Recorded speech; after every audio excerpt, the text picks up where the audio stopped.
Hello, everyone, and welcome to the 30th anniversary and celebration of life tribute for singer, songwriter, musician Dan Hartman.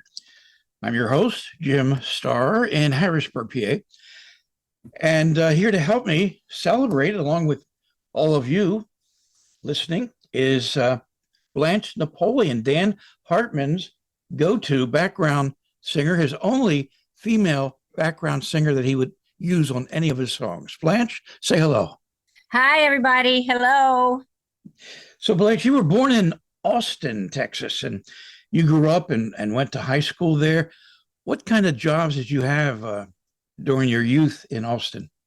It's funny. I was a majorette. I was a baton twirler. Can you believe it? So a lot of my off time was doing that, taking lessons and I was in the band, played a clarinet. But a job, I worked at the local fashion store called Yarings, and I did that after school for a while. But then I stopped doing that in 1972 because I was hired at this hair salon where it was the salon to everybody in Texas, and I was managing the salon. Wow. And what age were you managing a salon? Well, I was born in 51 and this is 72, so I was basically 21 years old. I Hmm. had full responsibility of the finance, the bank, making the deposits, running the salon, hiring the people. Yeah, okay. Yeah, I stepped it up at age 21. Yeah, you got busy. Yes. I think I was in protest. I was a hippie back then, but whatever. Uh, Yeah, so, I protested at UT in 70 to 72. I got that out of my system. that's, well, Dan Hartman, on the other hand, he was born and raised here in Harrisburg, PA in Mhm. 1950. And Dan was working in music very early in his life. And he was hired at age 13 by his brother to be in the local band, the Legends.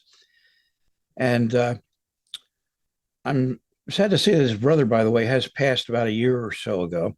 Mm. And Dan Hartman later took over the Legends, and that was Dan's full time job pretty much until he moved to New York in the early 70s to find fame and fortune. And during his adult life as a teenager, though, in Harrisburg, PA, Dan was living at home, of course, all the way until before he moved to New York.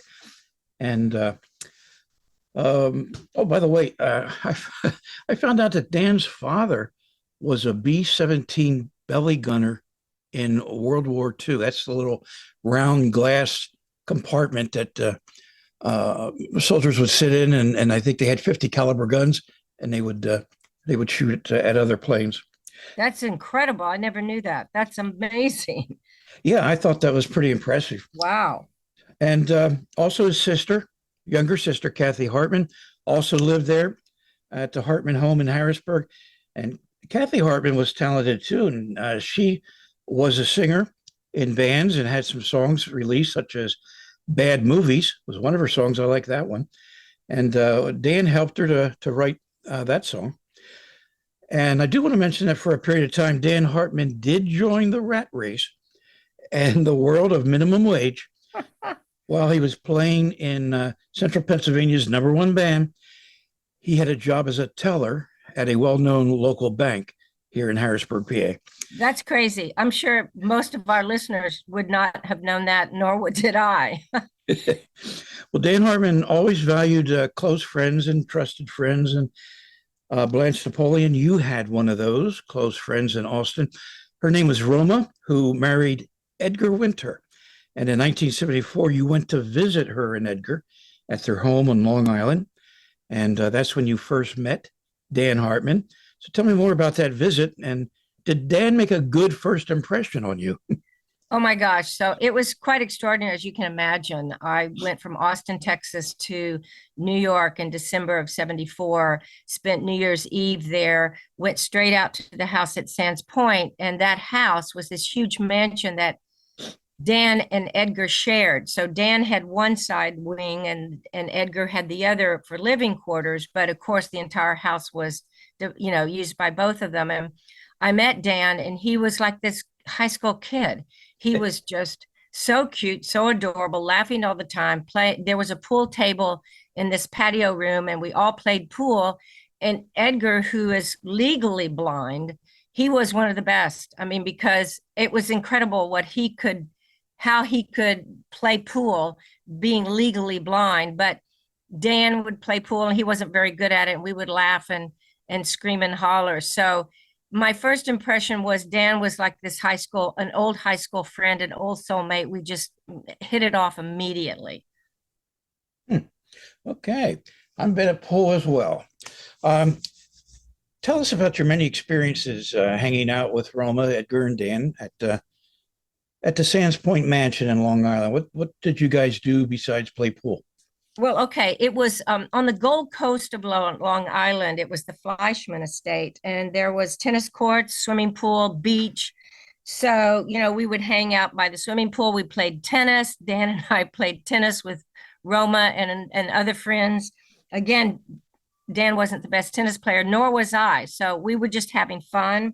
Um, and we would do that. We also would just go for long rides because that part of the Long Island is beautiful, and hang out, riding around, going to the grocery store, going inside the town, which was called Manhasset, and shopping.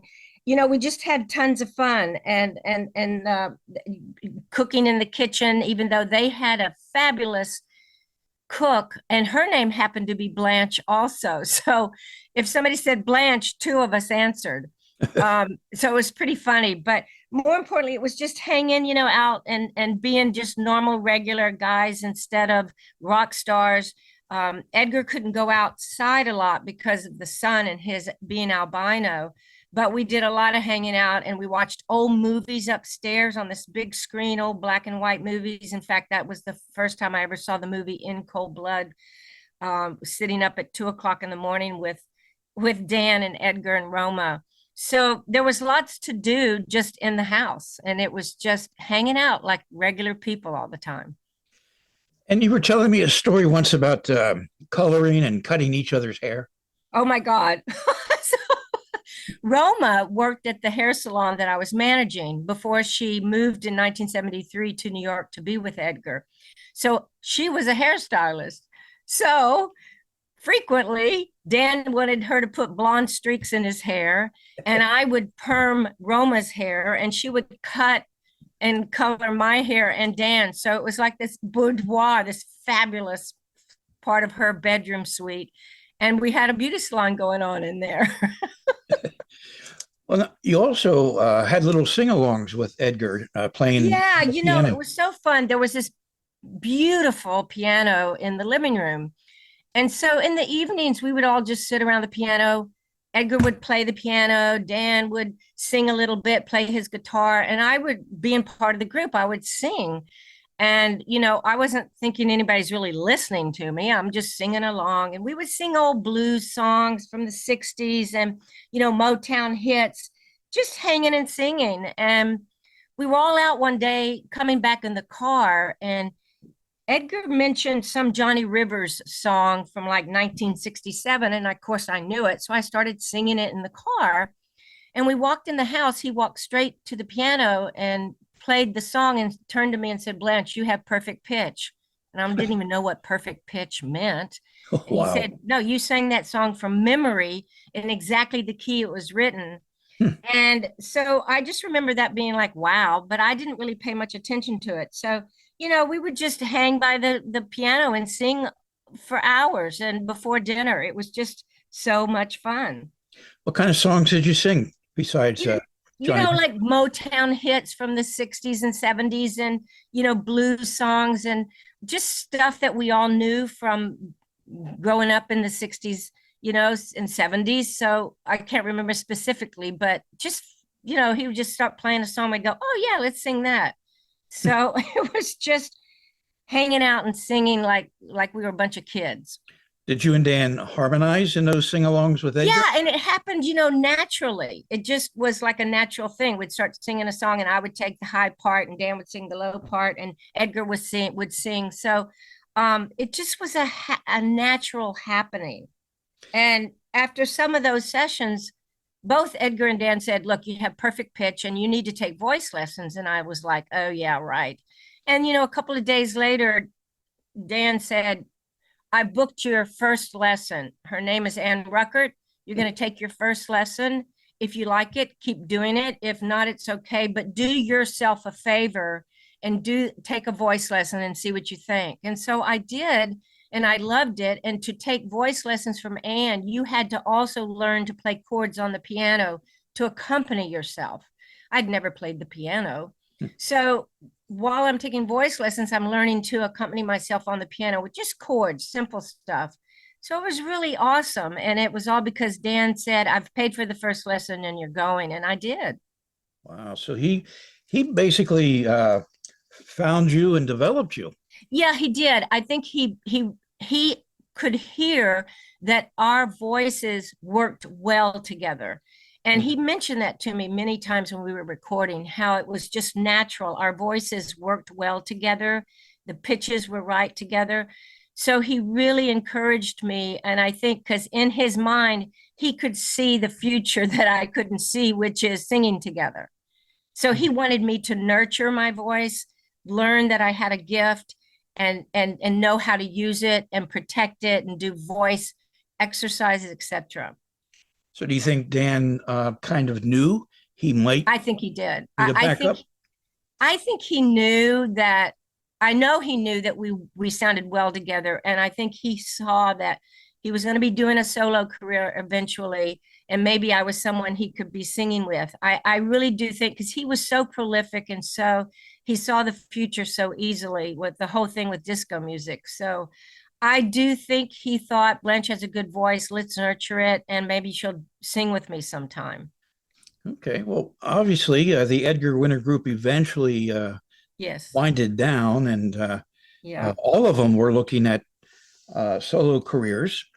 Mm-hmm. So Dan went his own way.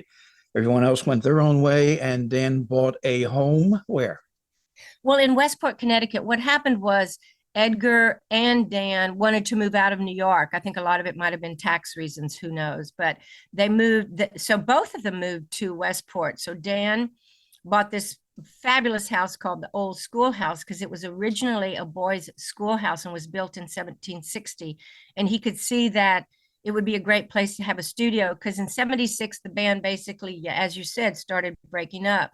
And Edgar and Roma also moved to Westport. And I think they chose Westport because they could still be together because they had spent so much time together in the Edgar Winter group. So they wanted to both be in Westport. So they all moved to Westport in 76. And that's when Dan found this house, the schoolhouse, and moved in and started making it a studio. But one of the things we did together that I didn't mention was we'd go out to clubs and dance all night long. And Dan really was moved and inspired by the music he was listening to in the clubs. So I think he realized as the band was breaking up, his path was going to be dance music, music that made people happy and made them want to dance because that's what he loved doing. So when he saw the schoolhouse, he realized the potential of it as far as being a recording artist and having a studio. Well, he set up his own studio in the Mhm. schoolhouse. Oh, by the way, 1760, the 60. schoolhouse was built. Yes, it was an old boys' school. 1760, that's before the Revolutionary War. Wow. I'm going to tell you something, though. You didn't feel like it was falling down and crumbling. It had been taken very good care of. So to know it was built in 1760, it's extraordinary. Who knows? George Washington may have slept there. Yeah, maybe so. You don't know. Well, Dan set up his own studio in the schoolhouse, and he started writing songs that would be popular with a new trend of music and dance called disco. Yes, right. And me and my boyfriend moved out to Westport because he was a costume designer for the Metropolitan Opera, but he started making clothes and we started selling to Saks and Fiorucci. So we also moved to Westport and our own little house because we were packing and shipping the clothes until we were big enough to hire a company to do that. So now we're all in Westport and hanging out again together. Yeah, that's something how the whole circle of you and Yeah. Dan and Edgar really were together for years and years afterwards. We'll talk more about that also. Okay. Um, so when did Dan start asking you to get involved in studio sessions and sing as his female backup artist? You know what? It was probably early 77 because I was now in Westport and we were going to clubs and we were hanging out. And he just called me up and said, come over and do some background vocals for me. So it was early 77, maybe mid 77. And so I would go over and just hang out and he would play some stuff and we'd do some harmonizing. So I just thought it was innocent, once again, him just giving me an opportunity to hear myself.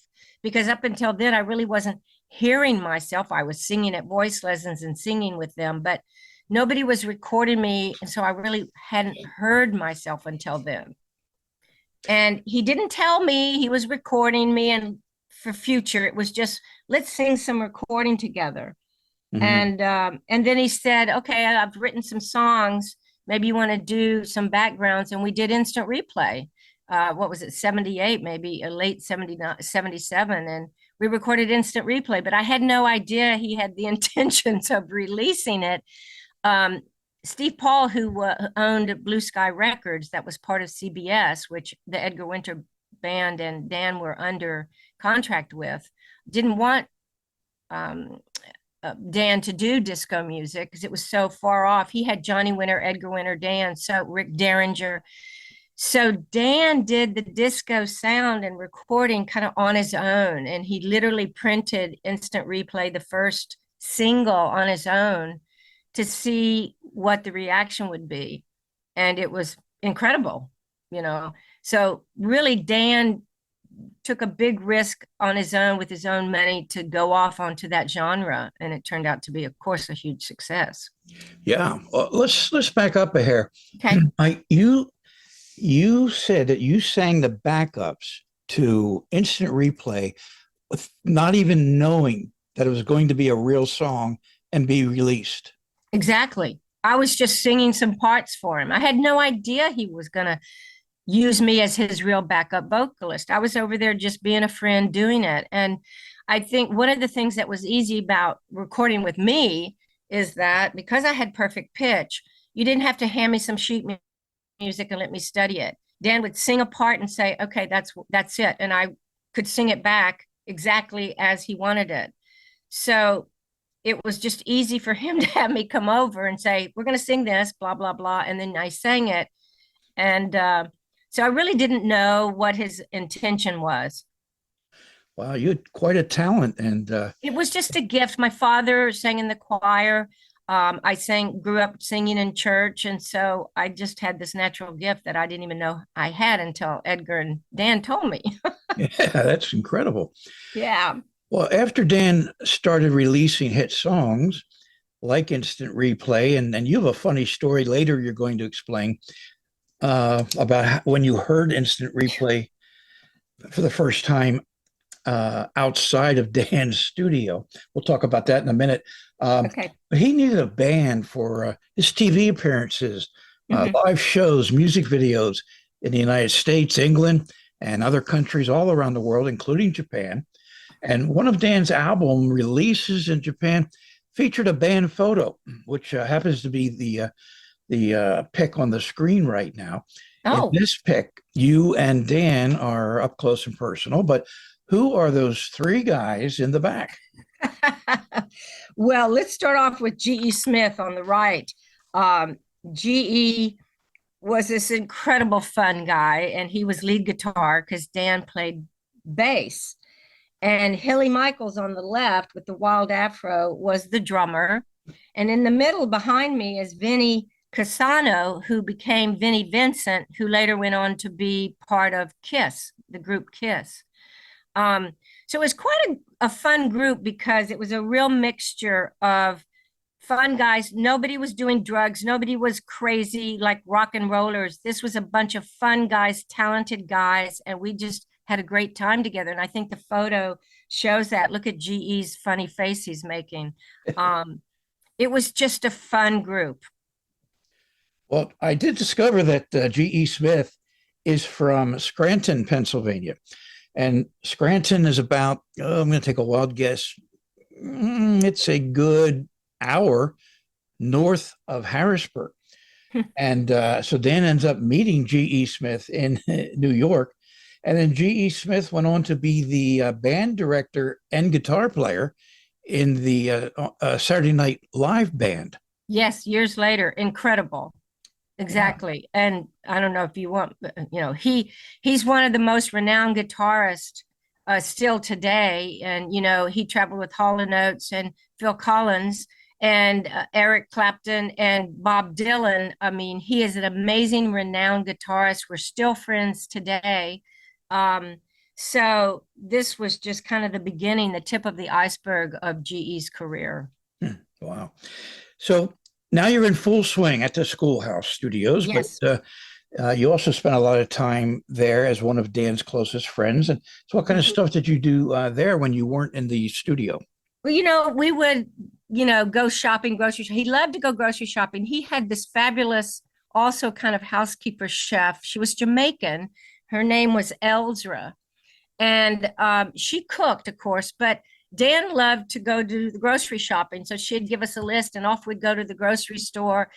So we did that. We also cooked when she wasn't there, fun things. We had so much fun in the kitchen. We'd have the music blasting. In fact, I remember specifically before we really started serious recording together, there was Joan Armatrading, if you remember from that time period, the 70s, and he would have her album playing and I would be singing along and he'd go, you sing just as well as her. And I'd go, yeah, yeah, yeah.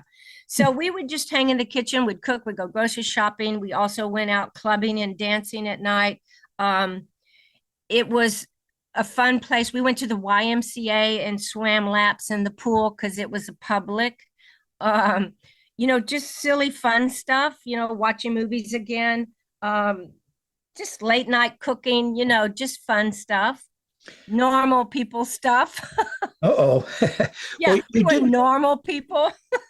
That's an insight right there.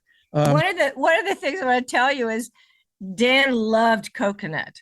And she made this Jamaican coconut chicken casserole. That was his favorite. So she made that often. But when we went grocery shopping, the first thing in the cart was coconut pie, coconut cookies, anything coconut, because that was Dan's, he was addicted to coconut. So that's just a fun little fact about Dan. He loved coconut. and he was a foodie. Oh, yes, he was a foodie. She made incredible meals. He would say, I would like this tonight. And, then this amazing dinner would come up. So he was a real foodie and loved sweets. Hmm. Well, tell me when you're out grocery shopping, and Dan liked to do grocery shopping, Yes. and you guys would go together and have a lot of fun grocery shopping. Um, Tell me what some of the things were that he would throw into the cart. Oh, first of all, it would be a coconut pie or coconut cookies. He had a sweet tooth. So, we'd push this cart around and we'd go, oh, look at that. Oh, look at that. So not only did we buy what was on the list, we added a lot to it. And most of it was desserts. I think we all do that. Yes, We had a little more once we're there, and it's stuff that's not good for us. Anyway, right. and he liked Jamaican chicken casserole Yes, because his cook was Jamaican and she knew how to yes. make it. Yeah. So we all obviously were buying a lot of chicken. Well, you and Dan would often get together for dinner at New York restaurants. And tell me about the time Dan called you and said, "Hey, I'm going out to eat. Want to come along?" Oh, this is crazy. So I was married by then to a man who had a child from his previous marriage. And when Dan called, it was, I guess Jennifer was probably about 4 years old. And he called and said, come have dinner with me. I'll pick you up. And I said, well, I'm babysitting because Jennifer's here. And he goes, no, no, no, bring Jennifer. So Dan picked me and Jennifer up, and off we go down to the village to some restaurant. He said, "We're going to meet some friends." And we go inside the restaurant, and the table that we're going to sit down at is Randy from the Village People and a couple of other people. And we sit down to have dinner, and they're like, "Oh," they weren't even freaked out that I had a 4-year-old with me. It was just like, "Yeah, sit down." And I was so concerned about Jennifer acting up because I'm sitting there with Dan Hartman and Randy from the Village People. I don't want to be an embarrassment. And Randy says to me, "Order some spaghetti for Jennifer because she'll get so involved in playing with the spaghetti, it'll keep her quiet." So we did that, and she was fascinated. There was spaghetti all over her, playing with her fingers, but it kept her quiet. We had a wonderful dinner, and I always wondered, how did Randy know to do that? Right. It was hilarious, That but is a he funny was story. right. Well, Randy was the cowboy in the Village People, Yes. and I bet you were surprised when you walked in for dinner. Oh, I was shocked because He Dan just said didn't tell me. friends. Yeah, He- they were friends, and Dan didn't tell me. And that was the thing about Dan. Dan was grounded. He wasn't a rock star, a famous star in his head. He was Dan. So it didn't occur to him to say to me, I think, "Randy from the Village People is going to be sitting at our table," because Randy was just another friend to him. So I was quite surprised. Well, what else did you do when hanging out with Dan socially? I know you said you went out to clubs, and when you were in Westport, Connecticut, you went to clubs there, Yeah. and this was, and also some clubs in New York.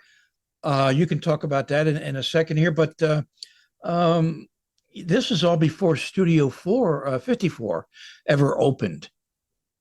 So talk Well, it about. was right about as it was opening. It opened in 77, but we didn't really release the instant replay till what was it, the end of 77 or 78. So yeah, we went to a lot of clubs together, and there was a place called Paradise Garage, which was amazing because it was like an old car garage, and this club had been built down at the bottom of it. Um, and people like Patti LaBelle and Grace Jones performed there. Chaka Khan and Madonna before they became huge. I mean, this is 77, 78. So it was very underground, so to speak. And you had to really know somebody to know somebody to be there. And we went there a lot. And the music was amazing. The dancing was incredible. So there, Patti LaBelle would perform, Grace Jones, Yes. Madonna, Uh-huh. Chaka Diana Khan. Ross, Chaka Khan, these artists would come and just perform, and everybody would go crazy, and it was just fabulous. People should Google Paradise Garage, and they'll hopefully you can find it on Google. I'm sure you could, about And, what an amazing place it was. and I remember that from back in the day. Not that You I do. went there, but I remember it. And this was a real garage, car Mhm. parking garage in New York City. And they made the basement into the dance floor in the club. And you went in on street level, but you had to walk down a Mhm. car ramp Yeah. to the first lower level. And that's where the dance floor was. And then when you were done and tired of dancing all night, you had to walk back up that ramp. Well, I think people had things that helped them get back up that ramp at Oh night. no! Oh, all righty. Now, you also mentioned Studio 54. Let's Mhm. talk about that. What kind of famous people did you meet or see in the celebrity lounge where you and Dan would always hang out? And I okay, yeah, I was very good friends with a man named Rennie Reynolds, who was the florist and the party entertainer planner to anybody that was anybody in New York. So I had been going there with Rennie often, and because he had the studio account for decorating the parties, the flowers, etc., I was at studio a lot. So between going with Dan and going with Rennie, I was at studio constantly. We had these rituals where we'd have these dinner parties and then go to studio and dance all night. Um, and so you're in the VIP area, and anybody who was anybody. Andy Warhol, Liza Minnelli, the designer Halston, um, Calvin Klein. There were the tennis stars of the times, Vita Gerulaitis and Bjorn Borg and John McEnroe would be there. Michael Jackson was there. Donna Summer was there. Cher, Truman Capote, who I met later afterwards and partied with a lot. Um, I mean, if you were famous and a celeb at that time, you were at studio, but in the mix were normal people. So the beauty of it was the diversity of people on the dance floor and in the club at any time. It was what we called bridge and tunnel people, people that came in from all around New York to go to the club, and then the stars. And everyone mingled, and no one was worried about, am I cool enough? Or are you cool enough to be next to me? Everyone mingled together, and it was just an extraordinary time and place. So we're going to talk about those bridge and tunnel people in a minute. Tell me the story when you were on the dance floor with Dan at Studio 54 and this certain song came on. Okay, so yeah, we're dancing and having a great time, and all of a sudden, instant replay came on. And I literally stopped. I looked at Dan and said, what the F? Like, what? And he's laughing, and we danced to instant replay, and the reaction on the floor, I will never forget it. People became so happy and incredible, and we're just literally jumping up and down, not really dancing, just jumping up and down and having a great time. And at the end of it, he said, yeah, Blanche, I didn't tell you. I've released it as a single, and every club in New York has a copy. I'm like, oh my God. So that was the first time I knew it had been printed and it was out as a real recording. Dan would do the same thing in Harrisburg. He would go around the radio stations and pass out records that he would record and release here in Central PA. And you mentioned earlier that Blue Sky Records, and this is interesting, was handling Edgar Winter Group. That's how Dan knew them. But then when Dan started writing disco songs, they said, no, we don't want to do disco. We want to do rock songs. And then Dan went ahead and financed the whole thing, right, himself. Yes, he did. Because he had been out clubbing since 76 and listening to the music and dancing to the music. And he was so prolific. He realized there was a whole genre out there, and he went for it. And Steve Paul really wasn't interested in him doing that, because Steve Paul still managed Johnny Winter, Edgar Winter, Rick Derringer. He wanted Dan to stay in that genre of rock and roll, and Dan wanted to move on. So really, Dan, took the action himself and printed it and released it. And then once the demand for a B-side and more came in, Steve Paul realized, you know what, Dan's onto something. And so the album Instant Replay, we recorded it, and of course it was released on Blue Sky Records. And but it took convincing. Well, Dan must have been he must have been a devoted person, because most people, I would think, would say, oh, you just want to do rock. Alrighty, I'm sorry, I guess we don't agree on that, and I'll find myself a disco label.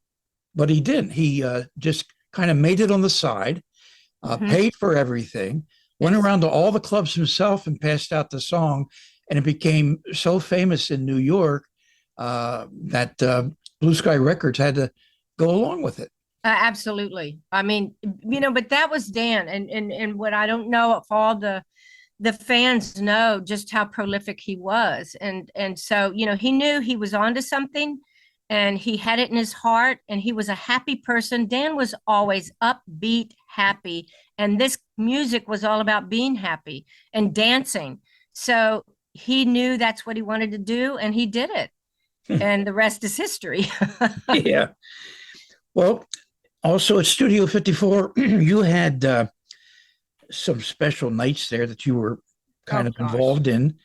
Yes, there were so many. I want to say one thing, another thing. People should Google Rollerina.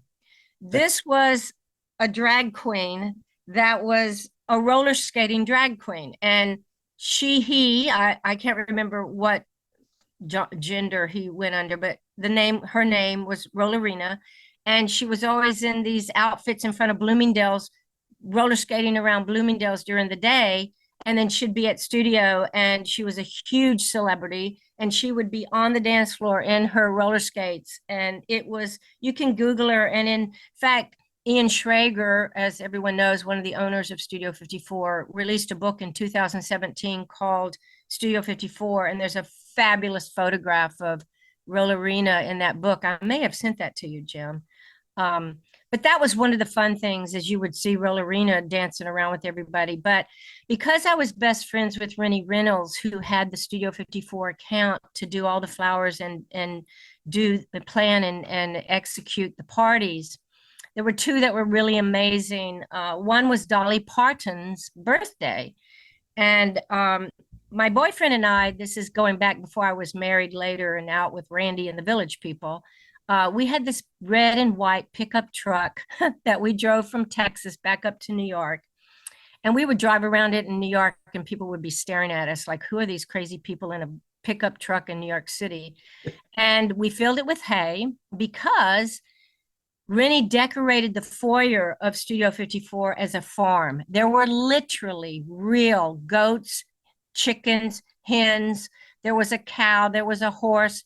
He turned it into a farm as you walked in, and hay everywhere. So we filled our truck with hay, and Dan was part of it. We went on this hay ride all through New York and Central Park, and then arrived back in front of studio. And of course, everybody just parted like the seas and was like, who are these people in in this hay truck? And it was the most extraordinary party, Dolly Parton's birthday party. And it was an absolute blast. Of course, the next day when Rennie had to think about what to do with these animals, that's another story. But it was insane. It was total insanity. And that's what studio was about. There was nothing that was not going to happen there. Whatever your imagination was, it could happen. Right. Well, I'm going to be posting pictures relating to this interview throughout the week. And one of the pictures will be of Dolly Parton feeling right at home with a horse. Yes. And then there was Elizabeth Taylor. Oh, yes. Elizabeth Taylor's birthday party at Studio 54 was incredible. Her favorite flower is a calla lily. So as you walked in the entrance, it was these huge ice sculptures with calla lilies all coming out of them, and a magnificent 20 by 20 sketch of her face by Michael Vobrock. You should Google him. He was an amazing illustrator. And everybody's on the dance floor. And like I say, celebrities, everybody was on the dance floor together, and Dan and I are sitting dancing next to Elizabeth Taylor. And she turns and looks right at him, and he exclaimed, like, oh my God, look at her eyes. They're like turquoise. It was so funny. He was stunned by her eyes. It was wonderful. Wow.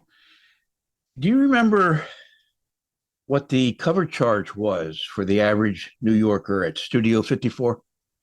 No, because Jim, I never paid cover charge. I was always there with either Rennie Reynolds, who, had the account and did all the flowers and the parties, or with Dan Hartman, or I was always with someone. So I never paid a cover charge. That's amazing. And Studio 54 is famous for those long lines, and you never had to stand in line either. No, you know what? I was just fortunate. I was always with people that they knew very well. And we walked up, and it was like the seas parted, and we were let right in. And it was pretty amazing. It made you feel kind of really special. Yeah, I bet. Yeah. So it wasn't just New Yorkers that danced at Studio 54. Explain who the bridge and tunnel people were. Okay, so the bridge and tunnel phrase came because on Friday and Saturday nights, everybody came from all around New Jersey, Brooklyn, the Bronx, all over would come to Studio 54 on Friday and mostly Saturday nights. But us regulars, we were always there mostly on Thursday nights. That was the best night. So we called the people there on Friday and Saturday night bridge and tunnel because they had to come into the city. They didn't live in the city. I'm sorry. And one, oh no, that's very common. It was just a phrase that, and people still use it today. Oh, really? I didn't know that. Yeah, I think it sounds like a new thriller movie. Bridge and That's a good tunnel idea. people. Do do do do do do. Well, anyway, so one time you were heading to Studio 54, and you had a little with Dan in his car, and you had a breakdown.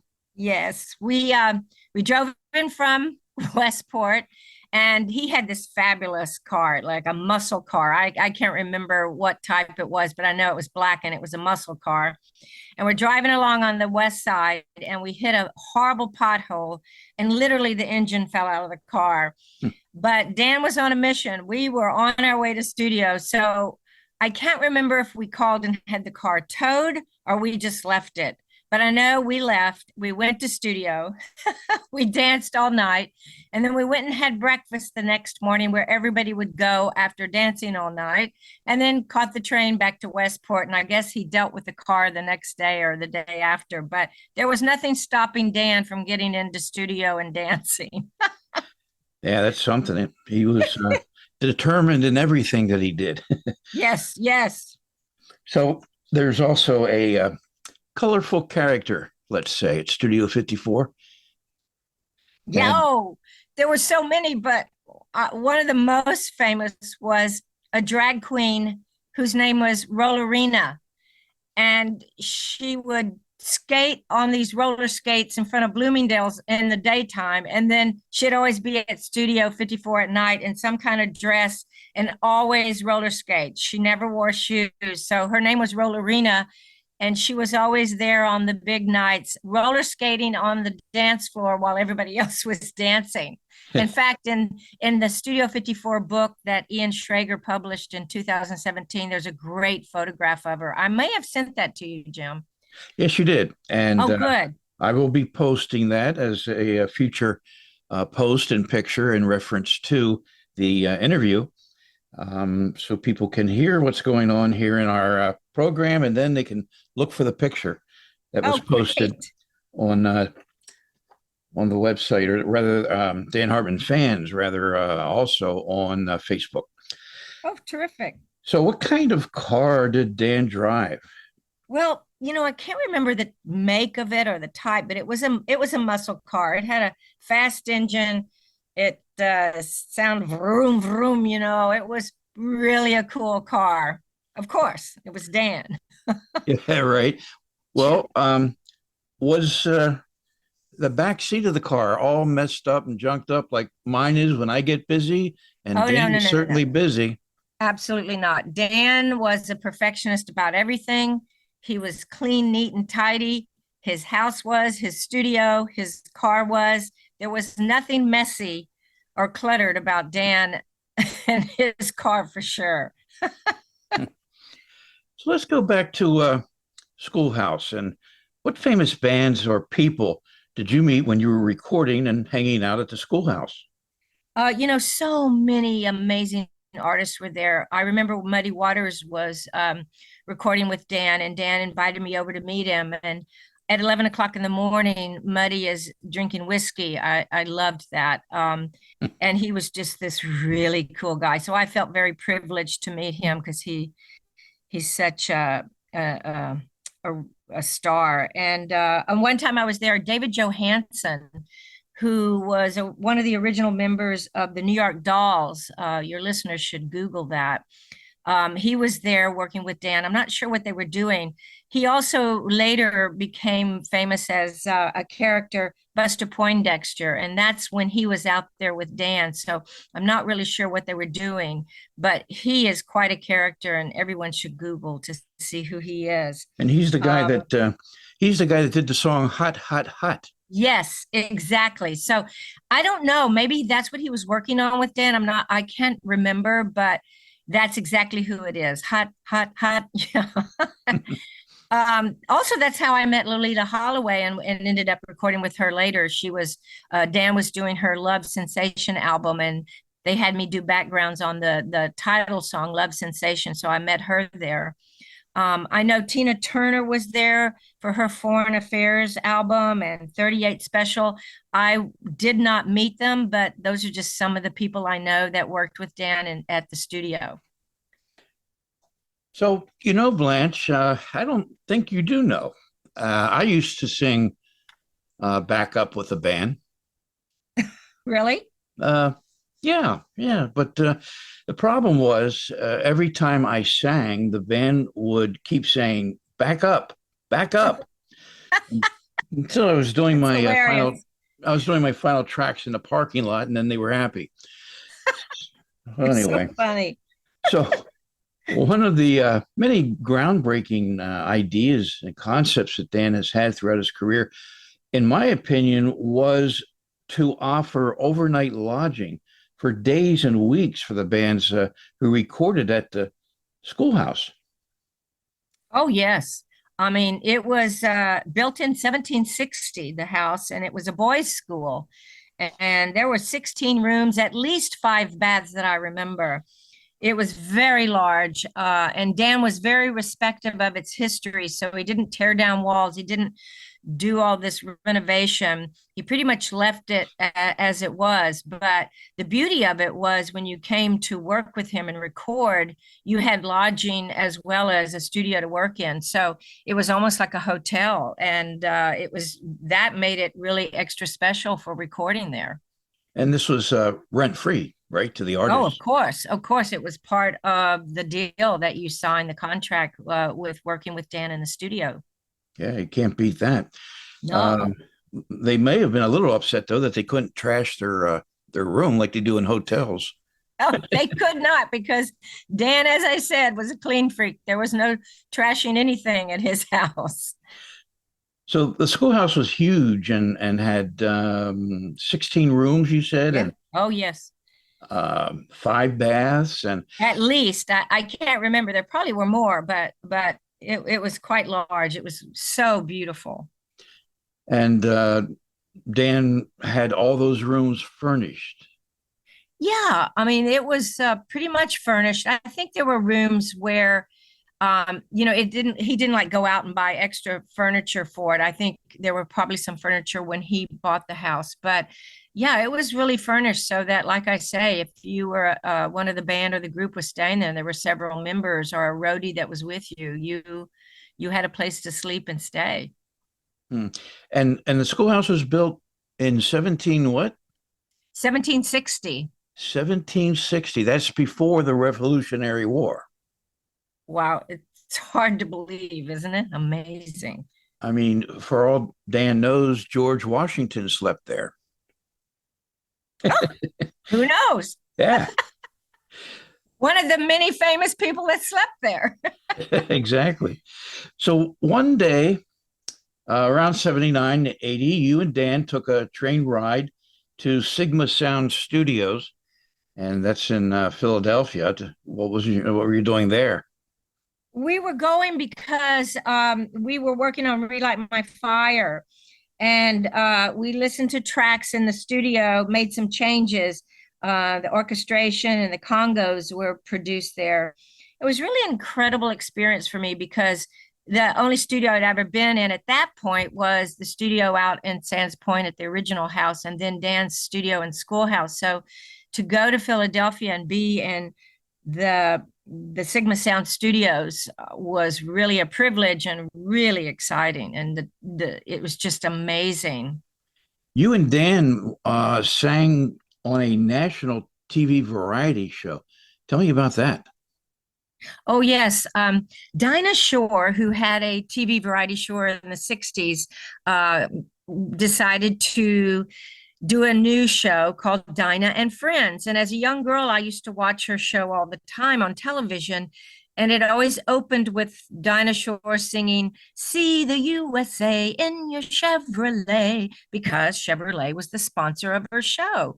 So we were invited to perform instant replay on her Dinah and Friends show. And the funny thing was, it was being filmed inside the old Studio 54 Club. And when we walked in, I introduced myself and I sang the Chevrolet song to her, and she cracked up. She thought it was so funny that I was, first of all, old enough to know that. And it really broke the ice and made the whole experience so much fun. She was an amazing lady. And you were with a co-worker at the time. You were already in the fashion industry. What was his impression? Well, we at that point, I was in the fashion industry, and a, I don't know, a couple of years later, after we did the Dinah Shore special, my sales rep and I were traveling through the Midwest, and we checked into a hotel in Minneapolis, and who was standing there but Dinah Shore? And my sales rep knew nothing about my past life in the music industry. I've entered the fashion industry and never really talked about it. So I walked over to Dinah Shore and I said, I don't know if you're going to remember me. My name is Blanche Napoleon. I did the Dinah and Friends show with Dan Hartman a couple of years ago, and I sang the Chevrolet song to you. And she started laughing and she cracked up. And, she's a professional. So whether she remembered me or not, she was wonderful and pretended she did. And we laughed and giggled. And then she went over to the elevator to get on the elevator. And my sales rep was just like in shock, looking at me like, what the heck? And I just said, well, this is something that happened, a couple of years ago. And then 2 days later, we're in Chicago checking into the Ritz-Carlton, and the elevator door opens, and there GE is standing there, GE Smith, with Hall and Oates and Phil Collins. They were on tour together. And GE says, oh my God, hi, Blanche. And I said, oh, GE.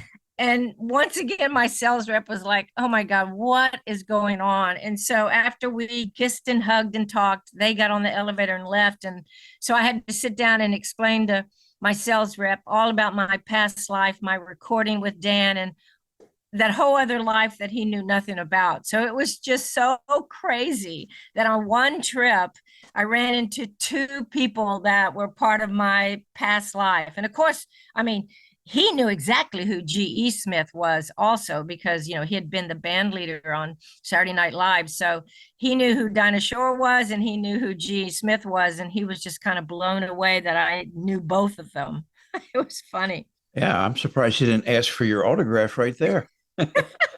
Yeah, right. Oh So my God. there's a fan on Dan's Facebook page, Dan Hartman Fans, and he sent me a question to ask you.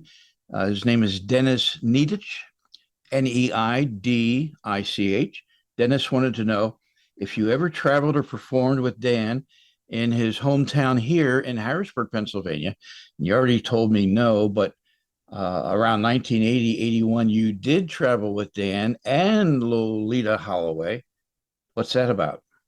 Oh yes. So there was a great show. I watched it every week called Dance Fever in the US. And they started a show, Dance Fever, down in Mexico City. And Dan, we were invited to come down and perform on the show and do Relight My Fire. So Dan and Lolita and me and a crew of her people, we flew to Mexico City to perform on this show. And it was really so fabulous because Dan and I were also asked to be judges for the show because it was a dance contest show, just like the one that was in the US.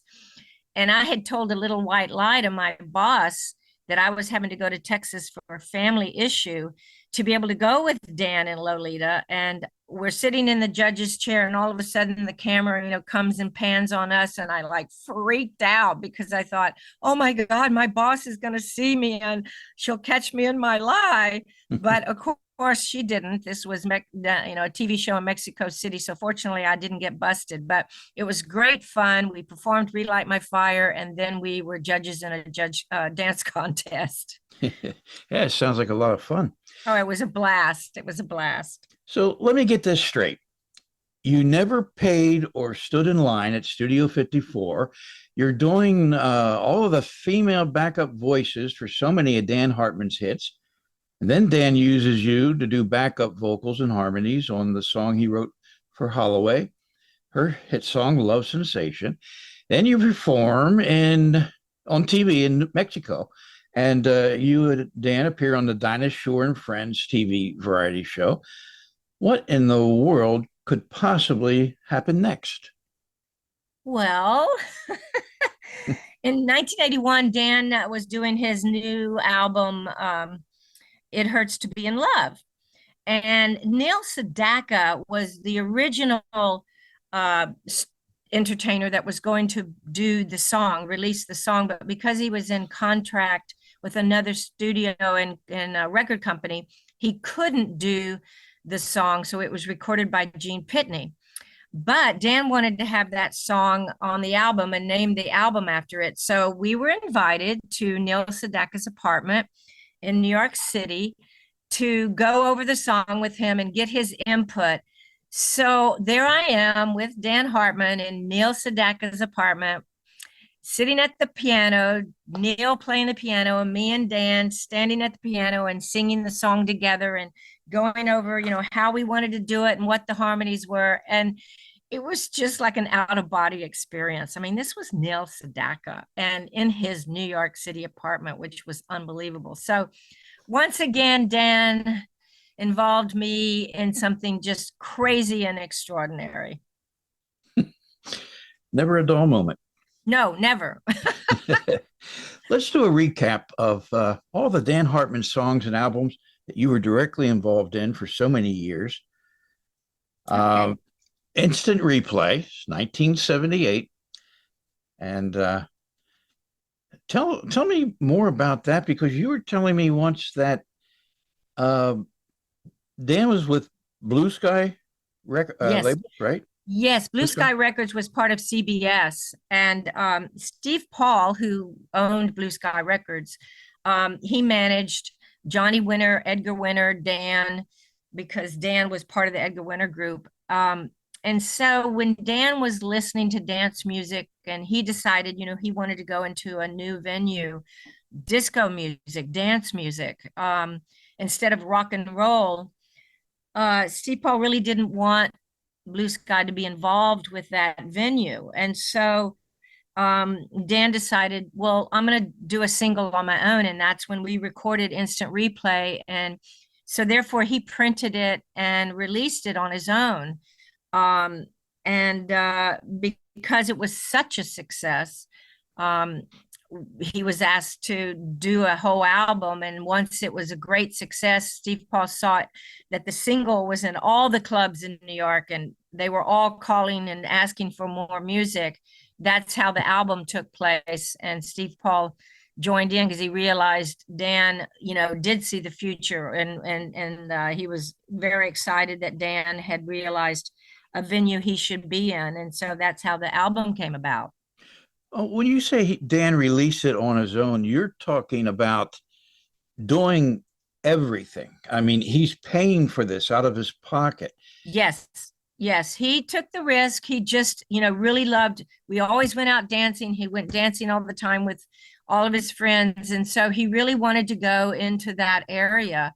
So he recorded Instant Replay and had it printed, made into a record, and he took it out to all the clubs and they all were playing it. And it was a huge success. And so that led him to believe, okay, I'm going to do a whole album of dance music and a different venue that I've been in rock and roll for all his life. And so that's how the album took place. And so he spent his own money to take the risk to see how the Instant Replay song was going to be accepted and led. So by then, though, Steve Paul realized, this is something big. And so, of course, Blue Sky Records produced and released the album. But it was Dan who just said, this is what I want to do, regardless of who's going to be with me on it.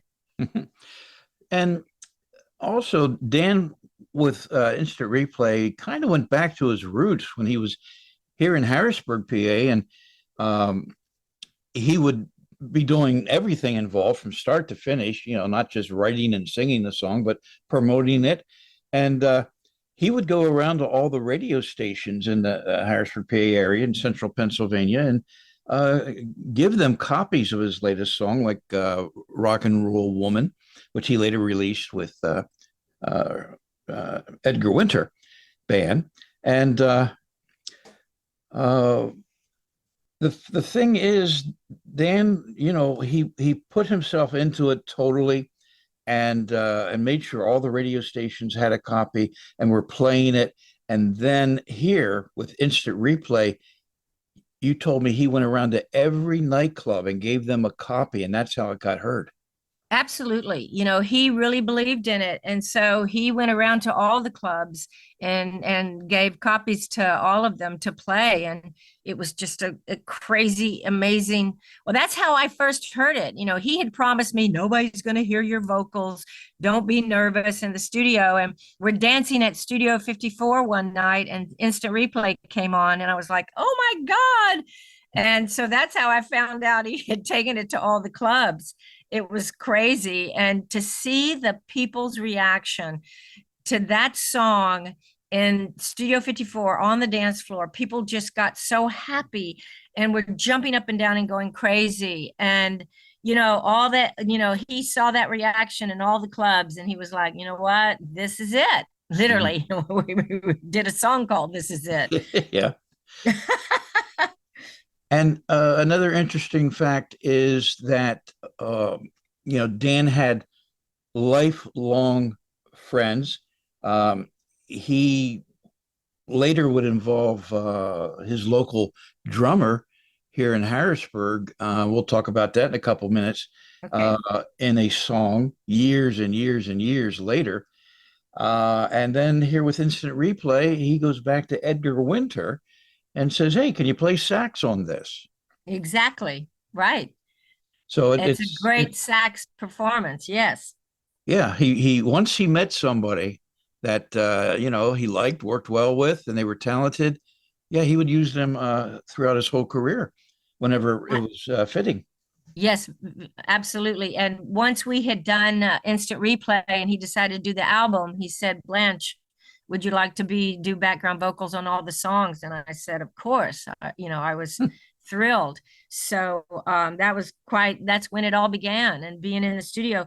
And there's something I wanted to point out about the instant replay album. There's two songs to me that are so beautiful. They're ballads, and one is Time and Space, and the other is Love is a Natural. And I encourage the listeners to listen to those songs, because it's an example of how prolific Dan was. He could do great rock and roll, disco, and then these beautiful ballads, and they're on that album, and they're just wonderful. Oh, was Charlie Midnight writing lyrics on that first album? I'm not sure. I'm sorry, I don't know the answer to that. I'm not sure on that album. I think that was later, but I could be very wrong on that. I'm not sure. So Charlie was involved with the Relight My Fire album. I believe so. I mean, I'd have to go back to my album and look, but I think that's when it began. But Charlie better answer that, not me. All right, I'll ask Charlie someday. Okay. So Relight My Fire then comes next in only a year later in Yeah. 79. And Dan invited Lolita Holloway to do solo performances on the record. And you did the vocals on all the songs in the Instant Replay album, and then again here on the Relight My Fire album, all the vocals for the first two albums. Yes, exactly. And once again, he reached back and he brought GE in to play on Free Ride. And so once again, he involves people that he's worked with, that he trusts, and loves their performances. So yes, GE was brought in to do Free Ride. So now here you are, two albums later, and you're doing backup vocals on both albums, every song. Mm-hmm. And then Dan says, "Hey, I'm doing this song. I wrote Love Sensation. I'm going to give it to Lolita Holloway. And would you like to sing background vocals on that song too?" Yes, I was shocked and surprised, because it also involved Lolita saying okay to that. So yes, I was invited to do the background vocals on Love Sensation, which was really an amazing experience, because then I was really in the studio with Lolita. So Yeah, it was amazing. I felt very privileged and honored. Now, when you did your background vocal parts in Love Sensation, Lolita was not there at the time, right? Not on Relight My Fire, but when we did Love Sensation, she was, yes. Oh, Because that okay. was done at Dan. Yeah, that was recorded at Dan's the schoolhouse. Yes. Wow. So, so not only you know that you're going to end up with your voice right next to Lolita's on the song, and you're backing up this incredible voice, but then she's standing there in the studio watching you do it. Yeah, it's intimidating, but also exciting. Oh, But I wow. had met her before, so that took a lot of the fright away. Yes. But, Dan's studio was a very warm, cozy, wonderful, safe space. And so you always felt, no matter who was in the studio with you, you always felt safe and comfortable. That's great. Yeah. So in 81, he's doing the album "It Hurts to Be in Love," Mhm. and you're doing the background vocals on that single. Yes.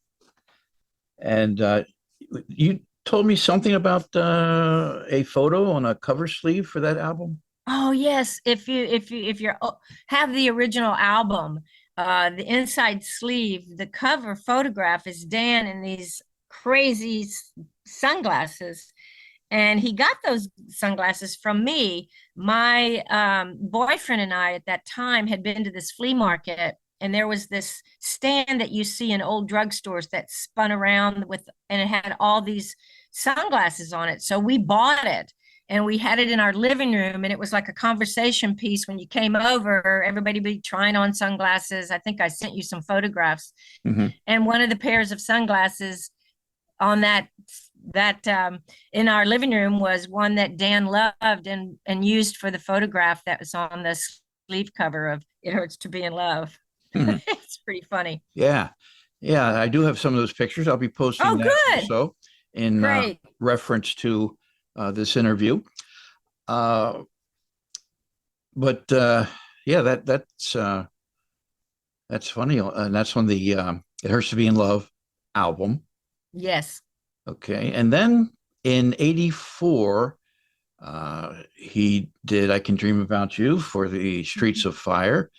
movie. And tell me that story. You were almost in the movie, and then you weren't. Okay.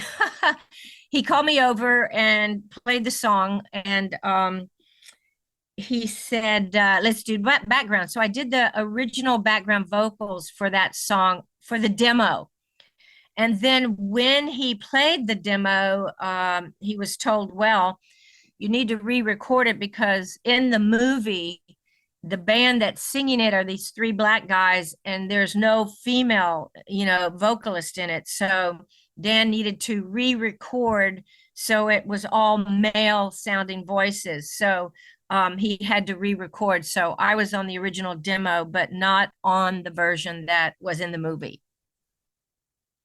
It's unbelievable. I know uh, Tim Smith, the fan on the site, Dan Hartman fans on Facebook. He and I will talk back and forth about how stupid we think it was that Dan couldn't just do the song as Dan, and that they made it look like the group in the movie was singing it, and then they take you out of the backgrounds as well. So Yeah, I it's mean, it had to sound like the three guys singing it, and I can understand that. I mean, it had to, they were lip syncing to Dan's song, so it made sense. It was a bummer, but at the same time, it made sense. Their decision was right. hmm. All right, we'll Yeah. argue about that later. Then there was Nothing we the can do about it now. yeah, I know. Then there was the Rocky Four movie, and Dan wrote "Living in America," the last hit for James Brown. Charlie Midnight definitely wrote the lyrics on that, as he did for many, many of Dan Hartman's hits. Also, you were not involved with this at all. You were in Europe, flying around to different countries, Right. and So now here's an example where Dan went way, way back in his past to Larry Sadler, who played Yeah. drums in his band here in Harrisburg, the Legends. And Wow. so he calls Larry and says, "Hey, I got to re-record this soundtrack for the movie. He's not changing nothing on the song that aired on the radio, but he had to make some time corrections so it would fit in the movie." And he calls Larry and says, "You want to fly out to L.A. with me and do drums on the Rocky Four movie and living in America?" And so they flew out to LA and Larry did the drums for the movie version soundtrack only. Wow. Yeah, that's Dan. Always going back and reaching out to people he's worked with and giving them amazing opportunities together again. It's really amazing. Now here's a collaboration many people probably do not know about, and I did not know about until I talked with you. And that is that you and Dan made a couple TV commercials. Yes.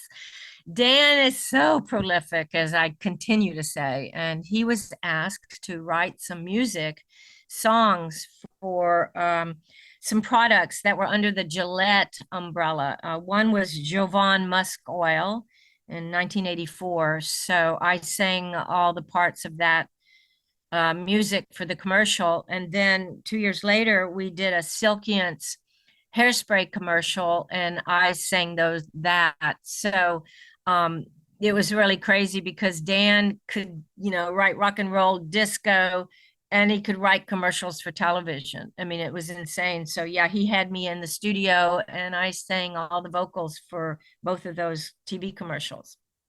Yeah, that's incredible. And I will be posting those two TV Oh, commercials.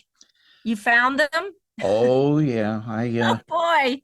I stayed up all night, maybe three different nights looking for them. Oh And wow, that's funny.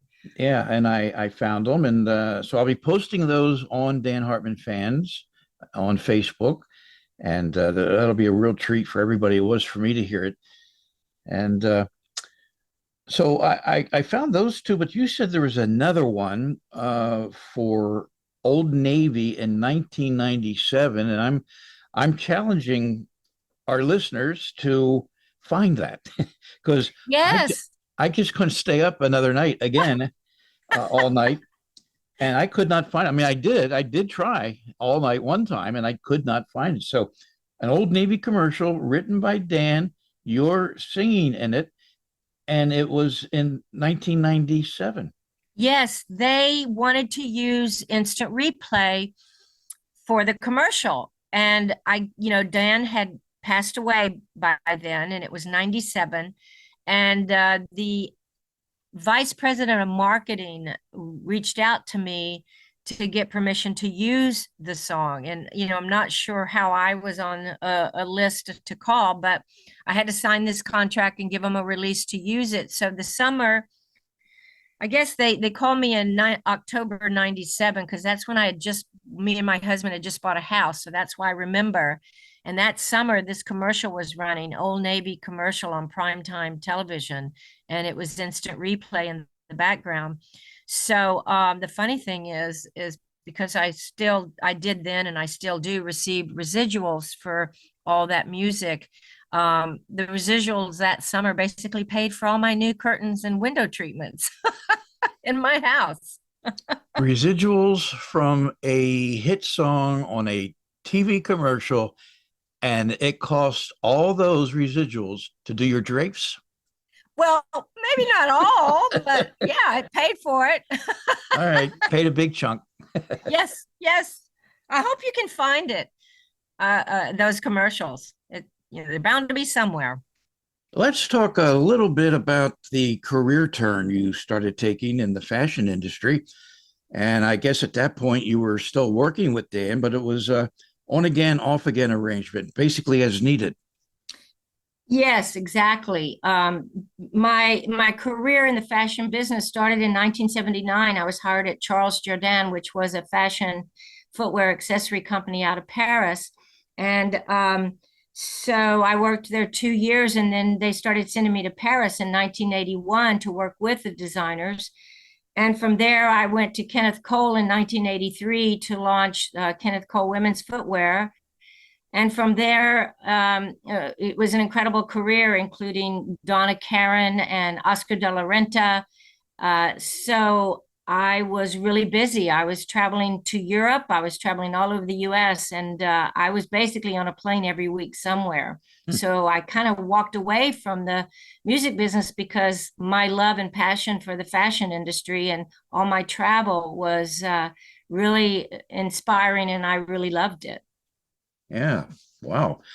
And you didn't actually walk away from it. You took a ship Yeah, I think or a so. plane. Yeah. A plane. I Okay. took a plane away. Another huge fan of Dan Hartman here on the Hartman fans page, who follows everything on the page, Tim Smith. And Tim wanted me to ask you, when was the last time that you and Dan hung out? It was 1989, and the reason I remember that is Dan was invited to the premiere of a new Pedro Almodovar movie, who was a very famous Spanish movie director. And the name of the movie was Tommy Up, Tommy Down. It's a wacky comedy. And Dan called me up and said he was invited to the premiere in New York, so wanted me to go with him. So I went with him, and it was an incredible night. And Antonio Banderas, who's the star of the movie, was at the premiere along with Pedro, the director. And we had just a wonderful night together. And that was basically the last time I was with Dan. So it was like 1989. Hmm.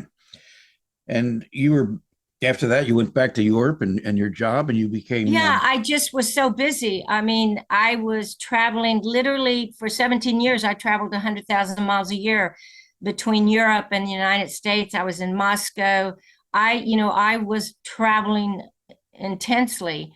So my career went one direction, and Dan's career had zoomed off to another direction. So we really weren't able to see each other.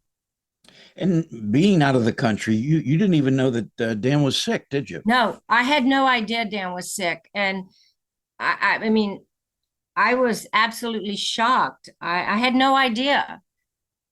So you were in Europe at the time. Yeah. And how did you find out about the sad news that Dan Hartman had passed?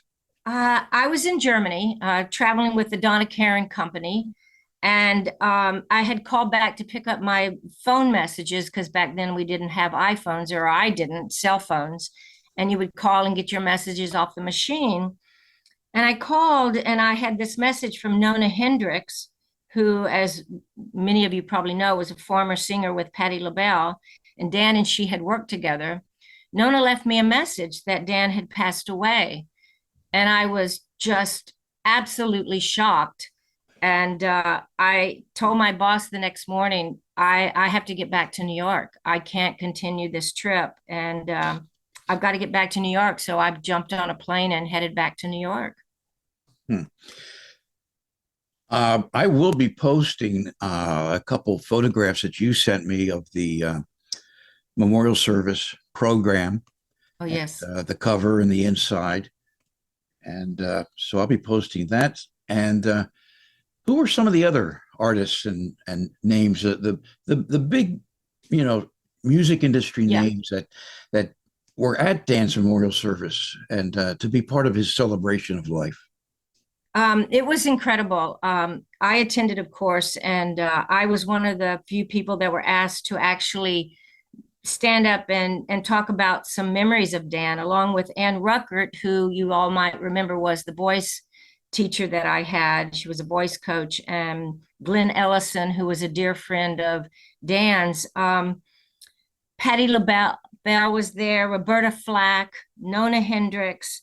There was Frank Sims, who was a singer and actor, and a woman by the name of Jill Armsbury, who was a a singing and singer and songwriter, and they all performed after the three of us spoke of our memories. They actually stood up and performed beautiful songs, and it was just an extraordinary service because everyone there loved Dan, had worked with Dan, had experienced Dan in their lifetime. And it was amazing to be standing up there and looking out on a group of people that are some of the biggest stars in the industry and all there to show their love, respect, and honor Dan. Who were was it three people that were chosen to speak? Yes, it was myself and Ann Ruckert, who was the voice coach that I mentioned earlier that Dan set me up with, and his dear friend Glenn Ellison. So the three of us stood up and told stories or memories about Dan. And mine, I made a little funny, was about always being in high heels. When he called me, I knew what that meant. I wasn't coming over to do anything funky. I was coming over to record in my high heels. That is a funny story. It was, it gave a little bit of air of laughter, but it was such an extraordinary, loving, wonderful, upbeat service. Exactly what Dan, I think, would have appreciated. And Charlie Midnight was there as well. Yes, I believe so. Yes, exactly. I forgot about that. Yes. And Wow. my friend Bill Bosterman, who was a famous florist, did all the flower arrangements. And it was just absolutely beautiful. Some of the biggest names, as I say, like Charlie Midnight in the industry, there because they loved Dan. And Roberta Flack, too. Roberta Flack, Nona Hendricks. Yeah, it was pretty awesome. Well, Dan always did surround himself with people that were full of love and full of energy, and you felt that at the memorial service. And tell me a little bit more. Well, I'll tell you one thing. When we talked about having this interview, I got in touch with G.E. Smith because he had worked with Dan, as you know, on Instant Replay and some other songs. And so GE was traveling, but he sent me a note that he wanted me to read to you and the listeners, if I can read that to you now. Absolutely, sure. Okay. Dan was one of the most talented musicians I've ever had the pleasure of working with. One memory that has stuck with me all these years is when he played me the original cassette tape of his original demo of the song Free Ride, which he later wrote and recorded with the Edgar Winter Group. It was all there, the great guitar riff, the bass, and all the vocal parts that would later be done on the hit. Even the basic outline for the lead guitar parts. He was truly a musical genius and a very kind man.